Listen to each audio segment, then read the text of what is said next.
Baxın, növbəti biabırçılıq. Demək, bura Masazır qəsəbəsində yerləşən duz zavodu və duz göl ərazisidir.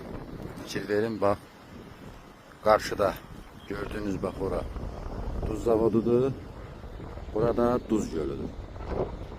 Demək, açıq-aşkar buradan demək, kanalizasiya xətti yolun o tərəfindən gətirilib bu turba ilə keçir, ifunət, qoxu, nə axıdılır bura, nə gəlir, suyun rəngi də bilinmir ki, nə rəngdədir, yaşıl rəngdədir,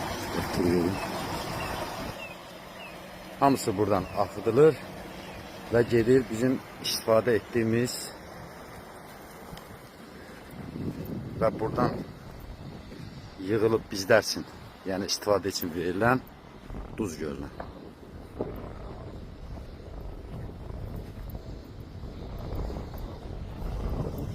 Fikir verin və bunun ciddi şəkildə artıq aidiyyatı qurumların araşdırmağa ehtiyac var.